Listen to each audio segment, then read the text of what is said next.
En mi cumpleaños, mi madre dejó un mensaje de voz diciendo, no esperes una llamada, estamos ocupados celebrando a la verdadera familia. Así que inicié sesión en la cuenta conjunta a la que aún tenía acceso. Transferí hasta el último céntimo, vendí el coche de repuesto que estaba a mi nombre y dejé un último regalo, una notificación de desalojo con mi firma al final. Me llamo Nicolás, tengo 33 años, y solía creer que la familia, por muy defectuosa que fuera, acabaría reaccionando. Que, en el fondo, les importabas. Tal vez solo no sabían cómo demostrarlo. Esa creencia fue durante años mi ancla. Pero en mi cumpleaños de este año, finalmente se hundió del todo. Empezó esa misma mañana. No esperaba fuegos artificiales ni ningún gran gesto. Ni siquiera un regalo. Solo un mensaje de texto, tal vez una llamada. Algo que dijera, oye, estamos pensando en ti. Solo algo pequeño a lo que aferrarme. En vez de eso, recibí un buzón de voz. Mi móvil vibró mientras preparaba café y vi el icono. No reconocía el número, pero le di a reproducir, pensando que quizá era mi madre llamando desde el trabajo o algo así. Lo que escuché me heló más de lo que quiero admitir. Era la voz de Isabel, mi madre. Inconfundiblemente arrogante. Casual, como si hablara del tiempo. Nicolás, no esperes una llamada hoy. Estamos ocupados celebrando con la familia de verdad. Ya deberías entenderlo. Eso fue todo. Sin despedida. Sin explicación. Sin titubeo. Solo un rechazo plano, envuelto en años de resentimiento y servido frío. El día de mi cumpleaños. No me moví durante mucho tiempo. Me quedé allí de pie, con el café enfriándose en mi mano, repitiendo esas palabras en mi cabeza, familia de verdad. Quise creer que había sido un error. Que tal vez estaba borracha o bromeando. Pero lo sabía mejor. Había visto esto venir durante años, en fragmentos, como una gotera del techo que finges no ver hasta que de repente todo se desploma. Déjame retroceder un segundo. De niño, siempre fui el responsable. No el favorito, no el hijo brillante. Ese era Víctor, mi hermano pequeño. Yo era el que se aseguraba de que las facturas se pagaran cuando Isabel perdió el trabajo. El que se saltaba las fiestas de la universidad para hacer turnos extra y que no perdiéramos la casa cuando Fernando, nuestro padre, se marchó. Mientras Víctor abandonaba los estudios para encontrarse a sí mismo en Valencia y se iba de fiesta con su novia, yo asumí la antigua ruta de reparto de mi padre para cubrir la hipoteca que mi madre no podía afrontar sola. Con el tiempo encontré un trabajo decente en informática, me mudé a un pequeño piso en el centro y construí una vida estable y tranquila. Me quedé cerca. Demasiado cerca, probablemente. Y ayudaba cada vez que me lo pedía. Pagué la reparación de su coche el invierno pasado. Avalé su nueva tarjeta de crédito. Incluso la añadí a una cuenta bancaria conjunta cuando dijo que sus pagos de la pensión estaban retrasados. En ese momento no lo pensé dos veces. La familia ayuda a la familia, ¿verdad? Pero en los últimos 2 años, algo cambió. Las llamadas se acortaron. Los mensajes quedaron sin responder. Las invitaciones a las cenas familiares dejaron de llegar. Al principio fueron cosas pequeñas, no salir en una foto de grupo, enterarme por Facebook de que Víctor se había comprometido. Luego, en Nochebuena, Isabel olvidó decirme que habían cambiado el lugar. Cuando la llamé, respondió con: «Ah, no pensé que quisieras venir. Siempre estás tan ocupado». ¿Ocupado? Me había pasado 3 horas horneando una tarta de Santiago absurda. Aún así, seguía apareciendo. Seguía esperando. Seguía intentando. Así que sí, ese buzón de voz fue diferente. No porque fuera la primera bofetada, sino porque fue la última que estaba dispuesto a aceptar. No lloré. No devolví la llamada. Ni siquiera borré el mensaje. Simplemente me senté en el sofá, miré el techo y pensé. Pensé en todo el dinero que había prestado, no, regalado, sin recibir ni un gracias. Pensé en aquella vez que Víctor estrelló mi coche durante una prueba de conducción y se rió como si nada. Pensé en cuando Isabel le dijo a su amiga, delante de mí: «Víctor puede que no sea exitoso, pero al menos es divertido». Pensé en todas las veces que dejé que me minimizaran, que me encogieran, que me borraran. Y entonces pensé en aquella cuenta conjunta a la que Isabel me había pedido que la añadiera hacía un año, cuando dijo que no podía abrir una por su cuenta por tener mal crédito. Había querido eliminarla desde entonces. De hecho, estaba en mi lista de pendientes, justo debajo de cambiar los neumáticos y comprar más papel de cocina. Pero nunca lo hice. Y, por lo visto, ella tampoco se acordó. Entré a la cuenta. Y ahí estaba, tenía casi 13.500 euros, la mayoría de una devolución de impuestos que había ingresado el mes pasado, con la intención de moverlo más adelante pero nunca lo hice. Revisé los movimientos. Víctor había usado la tarjeta en una tienda de electrónica hacía 3 días. Mi madre había pagado un brunch en una cafetería del centro en la que ni siquiera me habían invitado. Incluso había un pago programado para una casa de vacaciones en Tenerife a nombre de Víctor. Me quedé mirando esa pantalla mucho rato. No estaba enfadado. Estaba vacío. Como si toda la rabia ya se hubiese consumido, y solo quedara ceniza. Ceniza callada, sin peso. Hice clic en transferir. Vacié toda la cuenta conjunta y lo pasé a mi cuenta privada. Luego llamé al banco y cerré la cuenta de forma permanente. Sin titubeos. Sin advertencias. Entonces me acordé del coche. Un año atrás, cuando su viejo Seat Toledo se averió, le di el coche de repuesto que había heredado de mi tío Joaquín. Un Peugeot 407 polvoriento pero sólido. Aún a mi nombre, porque nunca hice el papeleo con la Dirección General de Tráfico. Ella prometió transferirlo algún día, que era solo burocracia. Típico de Isabel. Saqué el título de propiedad del archivador, llamé a un comprador que conocía por Wallapop y lo recogió esa misma tarde, pagándome en efectivo. Por lo visto, ella estaba fuera, porque no se dio cuenta de que el coche había desaparecido hasta la mañana siguiente. Pero no había terminado. Quedaba una cosa más, la casa. No era suya. Al menos, no legalmente. Había pertenecido a mis abuelos, pero cuando el abuelo falleció y la abuela se mudó a una residencia, me la dejaron a mí en el testamento. Isabel se quedó con mi permiso, sin pagar alquiler. La única condición era, pagar los impuestos de la propiedad y mantenerla limpia. Y mantenerla limpia. En lugar de eso, Isabel dejó que Víctor se mudara con su novia. Arrasaron el sótano con su estudio de música y trataron la casa como si fuera su reino particular. Nunca me dio las gracias. Ni siquiera reconoció que la casa era mía. De hecho, el mes pasado, Víctor tuvo el descaro de decirme: estamos pensando en reformar la cocina. No te preocupes, te avisaremos cuando esté hecha. ¿Avisarme? Fui a mis archivos, saqué el contrato de arrendamiento que había redactado pero nunca enviado. Llamé a mi amiga, la abogada Herrera, y pasamos una hora redactando un aviso formal de desahucio.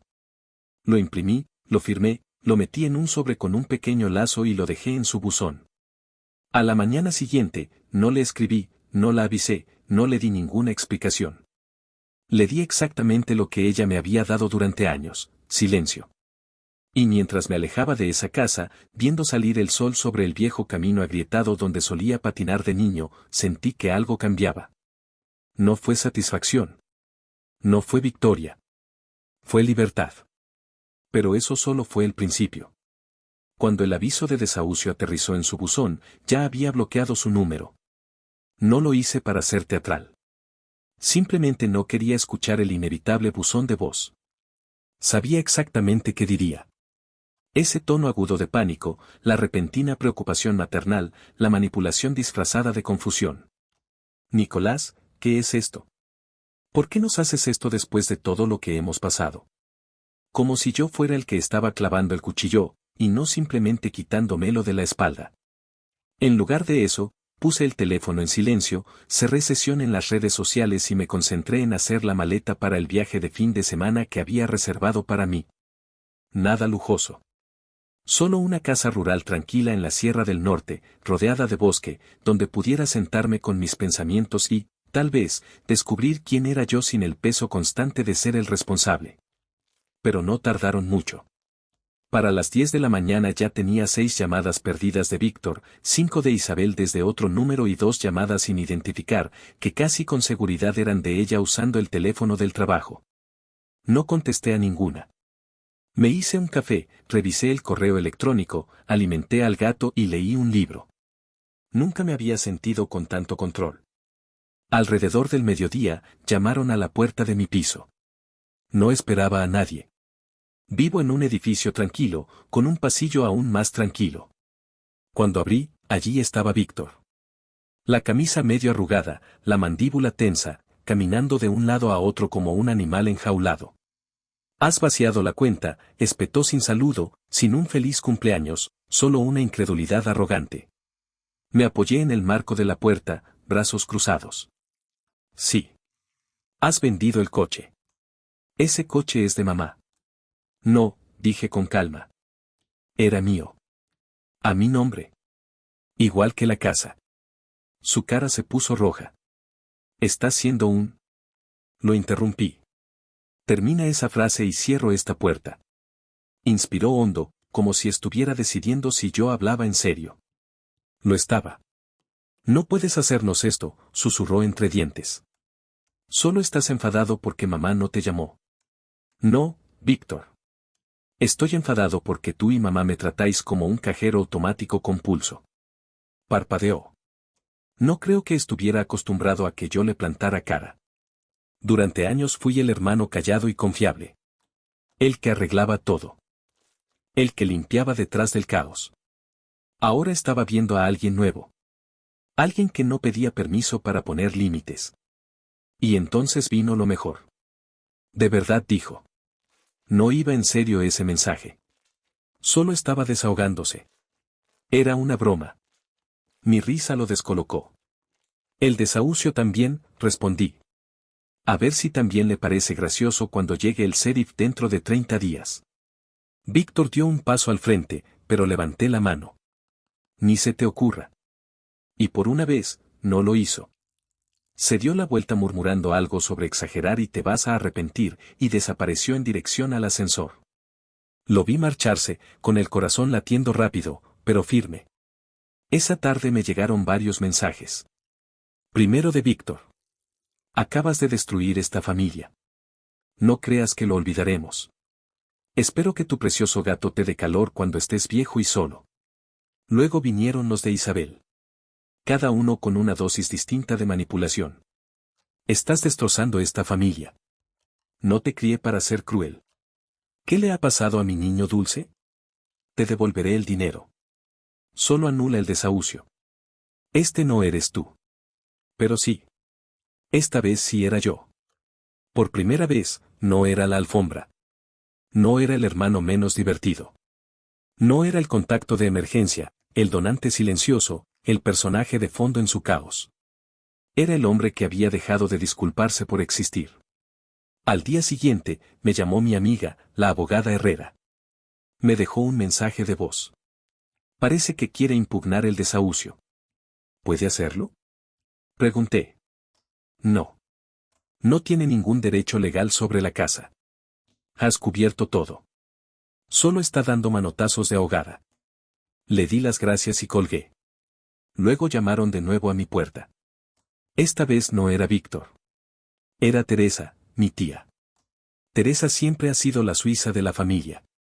Neutral, sonriente, un poco despistada, pero nunca cruel a propósito. Venía con un tupper lleno de barritas de limón, como si estuviera negociando la paz en medio de una guerra suburbana. ¿Puedo pasar?, preguntó. ¿Puedo pasar?, repitió Teresa. Dudé. Pero entonces vi la preocupación en sus ojos. No era fingida. No era juicio. Era preocupación de verdad. Se sentó en el sofá como si fuera un lugar sagrado. Nicolás está perdiendo el control. Tuvo años para tratarme como a un hijo, Teresa. Lo sé, dijo ella. Y se equivocó. Tú siempre has estado ahí. Siempre. Todos lo veíamos. Entonces, ¿por qué nadie dijo nada? Su silencio fue respuesta suficiente. Tiene miedo, susurró por fin. No sabe cómo ser sin ti. Asentí. Yo tampoco sabía. Pero ahora sí. Teresa se marchó poco después. No me pidió que deshiciera nada. Solo me dio un abrazo y dijo: espero que duermas bien esta noche. Y lo hice.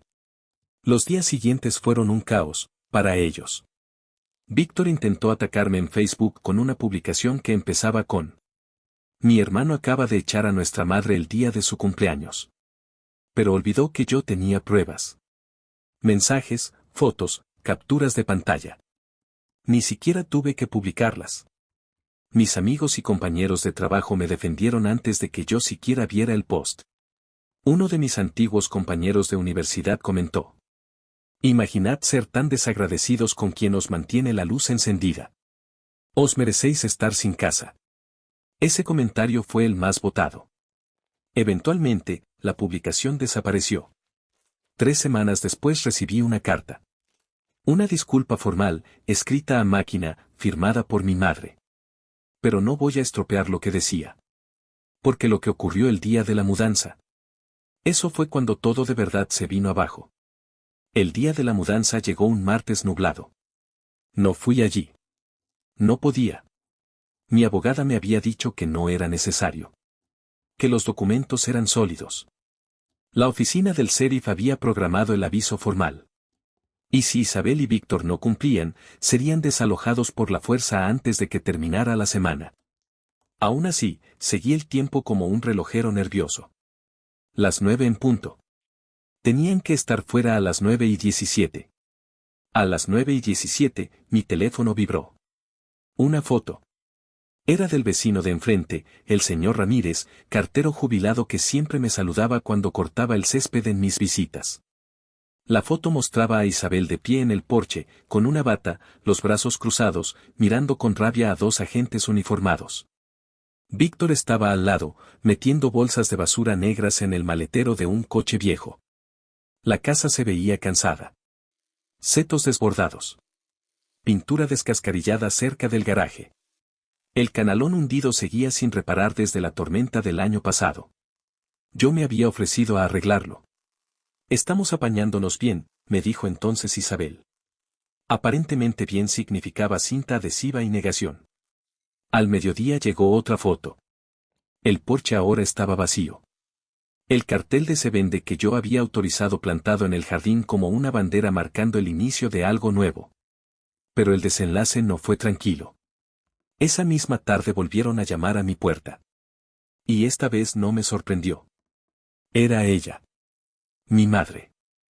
Estaba de pie en el pasillo, envuelta en un abrigo gris grueso, con un sobre marrón en la mano. No parecía enfadada. Parecía mayor. Más pequeña. Como si hubiera envejecido 10 años en 3 semanas. No pidió entrar. Simplemente me entregó el sobre y dijo: lo he escrito todo. No dije nada. Solo asentí. Se quedó un momento más. Víctor está viviendo con amigos. Yo, estoy intentando recomponerme. Más silencio. No quise hacerte daño, añadió, como si eso bastara para borrar décadas en una sola frase. Pero lo hiciste, respondí. Lo sé. Y se marchó. No abrí el sobre esa noche. Lo dejé en la mesa de la cocina mientras preparaba la cena, veía una serie y cepillaba al gato. No fue hasta casi medianoche, de pie junto a la ventana con una taza de té, que finalmente lo abrí. Dentro había una carta. 8 páginas. Escritas a ordenador, a doble espacio. Llenas de recuerdos. En su mayoría suyos. Historias de la infancia. Cosas que había olvidado. Cosas que ojalá nunca hubiera recordado. Hablaba de la marcha de Fernando. De cómo había enterrado su miedo bajo orgullo. Y de cómo, cuando yo empecé a ayudar con dinero, ella se dejó llevar. Convencida de que si yo podía con el peso, entonces debía cargarlo. Que ser el responsable significaba ser el fuerte. Y ser el fuerte significaba ser invisible. No me pidió perdón. Solo explicó. Y al final, una sola frase, en negrita. Pasé tanto tiempo pidiéndote lo que podías darme, que nunca pregunté lo que te estaba costando. No lloré. No en ese momento. Pero algo dentro se rompió. Los días que siguieron fueron tranquilos. Demasiado tranquilos. Sin llamadas. Sin golpes a la puerta. Solo el zumbido lento de seguir adelante. Hasta que llegó el sábado por la mañana. Estaba haciendo tortitas cuando sonó el teléfono. Era Teresa. Sonreí, esperando otra ofrenda de paz. Quizás pan de plátano esta vez. Pero su voz era tensa. Nicolás, dijo rápido, tienes que venir a la iglesia ahora mismo. Me congelé. ¿Qué? Víctor.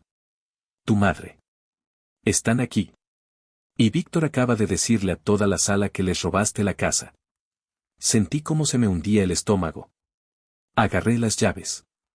Cuando llegué al aparcamiento de la iglesia, ya podía oír las voces elevadas a través de las puertas abiertas.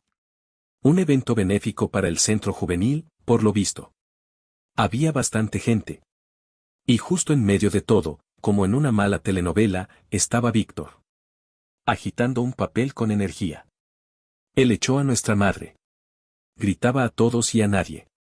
Mi hermano se cree mejor que nosotros solo porque tuvo suerte con un testamento. Suerte.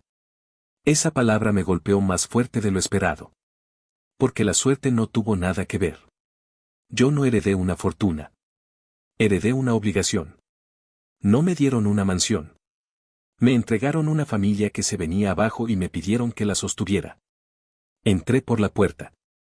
Todas las miradas se volvieron hacia mí.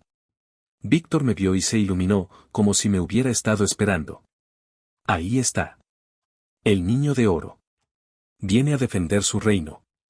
Me mantuve tranquilo. Caminé despacio. Miré alrededor de la sala y dije. Claro. Hablemos de suerte. ¿Y lo que dije a continuación? Bueno, ahí fue cuando todo realmente se vino abajo. Me situé al frente de aquella pequeña sala comunitaria, con todos mirándome como si yo fuera el villano que acababa de aparecer en mitad del sermón dominical. Las sillas plegables, la mesa con limonada, la música suave del piano que todavía sonaba lejanamente desde un rincón. Todo se sentía surrealista, como si me hubieran invitado a mi propio juicio sin yo saberlo. Víctor aún sostenía aquel papel, una impresión borrosa de un extracto bancario que había cerrado hacía meses. Parecía satisfecho, como si hubiera presentado una prueba indiscutible de que yo era la peor persona del mundo. Viniste a desalojar a tu propia madre, espetó. El día de tu cumpleaños, nada menos. Muy elegante, Nicolás. Respiré hondo y miré a la sala. Algunas caras me resultaban familiares. Unos vecinos de siempre. Algunas personas del club de lectura de mi madre. Incluso el señor Ramírez, el vecino de enfrente, fruncía el ceño con los brazos cruzados. No grité. No me defendí con rabia. Solo dije la verdad. Vale, dije en voz baja, dejando que el silencio se asentara antes de continuar. Hablemos de lo que realmente pasó. Y entonces lo conté todo. Parte por parte. Sin ira. Sin dramatismo. Solo la verdad, dicha con calma. He pagado la hipoteca de esa casa los últimos 5 años, dije. Me la dejó mi abuelo en su testamento. Mi madre tenía permiso para vivir allí sin pagar alquiler, con la condición de mantenerla y pagar los impuestos de la propiedad. No lo hizo. Yo pagué ambas cosas. Cuando mi hermano se mudó, no le cobré alquiler. No le pedí nada. Solo pedí respeto. Alguien susurró algo desde el fondo. Seguí. Cuando su coche se averió, le di el mío. El de repuesto, sí, pero seguía siendo mío. A mi nombre. Ella nunca cambió el título de propiedad. Nunca me devolvió nada. Pagué las flores de su cumpleaños. Cubría la fianza de Víctor una vez cuando. Me detuve. Mejor no entremos en eso. Algunas cejas se alzaron. Víctor se removió. Abrí una cuenta conjunta para que mi madre pudiera pagar sus facturas mientras esperaba los pagos atrasados. Se me olvidó eliminarla cuando se recuperó. Ese fue mi error. Pero no esperaba que ella y Víctor usaran ese dinero, mi dinero, para reservar unas vacaciones en Tenerife. Vacaciones de las que ni siquiera me hablaron. Me enteré cuando vi el cargo. Ahora la gente se removía en sus asientos. Se oían murmullos. Miré hacia donde estaba Teresa, mi tía. Estaba de pie cerca de una esquina, con los ojos muy abiertos, una mano en el pecho. Sabía que conocía parte de esto, pero no todo. Víctor intentó interrumpir. Lo estás tergiversando. Pero levanté la mano y seguí. En mi cumpleaños, dije despacio, recibí un buzón de voz de mi madre. Y cito. No esperes una llamada. Estamos ocupados celebrando con la familia de verdad. Podrías haber oído caer un alfiler. No se le olvidó llamarme. Eligió no hacerlo. Así que sí. Cerré la cuenta. Vendí el coche. Emití una orden formal de desahucio para una casa que legalmente me pertenece. Porque finalmente entendí algo. Me giré hacia Víctor. El amor no significa dejar que otros te vacíen. No significa ser el callado que paga por los errores de todos los demás solo para que te toleren. El amor son límites. Y si ser el malo es la única forma de que esos límites se respeten, entonces perfecto. Seré el villano. Durante un rato, nadie dijo nada. Entonces se oyó una voz. Era el señor Ramírez, baja y cansada. Bien hecho, hijo. Otra voz lo siguió. Deberías haberlos apartado hace años. Incluso se escucharon algunos aplausos. Nada escandaloso. Solo pequeñas afirmaciones de personas que, al parecer, habían estado observando desde la distancia más tiempo del que yo creía. Víctor salió furioso, murmurando palabras airadas. Algunos lo siguieron. La mayoría se quedó. Mi madre no entró. Después supe que había estado esperando fuera, en el coche. En el fondo, creo que sabía lo que venía. Y no quiso enfrentarlo. Teresa me abrazó a la salida, más tiempo del habitual. ¿Estás bien?, preguntó. No lo sé, dije. Pero creo que sí. Las semanas siguientes fueron más tranquilas. Víctor dejó de buscarme. Su campaña de desprestigio fracasó. Cuando tu reputación se basa solo en carisma y manipulación, los hechos la desmoronan rápido. Sus amigos, los mismos de los que presumía, lo echaron a la semana. Me contaron que dormía en sofás, y que estaba intentando lanzar un podcast. Muy típico de él. Isabel también reapareció. Sin culpa. Sin reproches. Solo mensajes breves, como: pensando en ti. Espero que estés bien. Lo siento. No la bloqueé. Pero tampoco contesté. Necesitaba espacio. Y en ese espacio, algo cambió. Me sentí mejor. Ese nudo que llevaba desde los 17 empezó a soltarse. Dejé de temer mis notificaciones. Redecoré el piso. Me deshice del beige. Compré un sofá amarillo. Colgué arte que me gustaba. Volví a cocinar. Me uní a un grupo de senderismo. Conocí gente que solo quería compartir el camino, no cargarlo. Al final, le escribí: te perdono. Pero no estoy preparado para volver a estar cerca. Tal vez algún día. Ella respondió: es justo. Esperaré. Y así quedó. La casa fue vaciada, pintada, vendida. Una pareja joven, con un niño y un perro adoptado, la compró. Les di mi número por si tenían preguntas. Me invitaron a la inauguración. Rechacé con amabilidad. No necesitaba volver. Pasé tanto tiempo intentando encajar en una familia que solo valoraba lo que ofrecía, que olvidé que no hay que ganarse el amor para merecerlo. Ahora tengo paz. Tengo límites. Y por primera vez, tengo un futuro que es solo mío. No quemé el puente. Solo encendí el camino para alejarme de él. Y sinceramente, aquí se está muy bien. Cuéntame qué piensas en los comentarios.